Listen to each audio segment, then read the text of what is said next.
விநாயகர் சதுர்த்தி எப்பொழுது வருகின்றது, எந்த நேரத்துல பூஜை பண்ணலாம், விக்னங்களை தீர்க்கக்கூடிய விநாயகனை போற்றி முழுமுதற் கடவுளான விநாயக பெருமானுக்கு நன்றி செலுத்தும் விதமாக வருடத்திற்கு ஒரு முறை வரக்கூடிய இந்த வளர்பிறை சதுர்த்தி திதியில நம்ம விநாயகர் சதுர்த்தியாக வழிபாடு பண்ணுவோம்.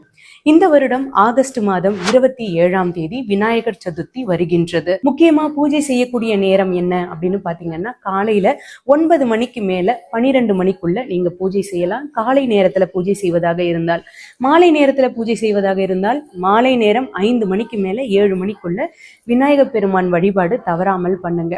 விநாயக பெருமானுக்கு உகந்தது அப்படின்னாலே பூரண கொழுக்கட்டை தான். வெல்லம் வைத்து எந்த ஒரு நெய்வேத்தியமும் தவறாமல் செய்து வழிபாடு பண்ணுங்க இந்த விநாயகர் சதுர்த்தி அன்று. விநாயக பெருமானுக்கு உகந்த இலைகள் நிறைய இருக்கு. அதுல ரொம்ப ரொம்ப முக்கியம் என்ன அப்படின்னா அருகம்புல் தான். எருக்கம்பூ, அருகம்புல் ரொம்ப ரொம்ப முக்கியம். விநாயக பெருமானுக்கு உரிய தேங்காய் எண்ணெய் தீபம் ஏற்றி வழிபாடு பண்ணுங்க. ஓம் கம் கணபதியே நமக. அனைவருக்கும் விநாயகர் சதுர்த்தி நல்வாழ்த்துக்கள்.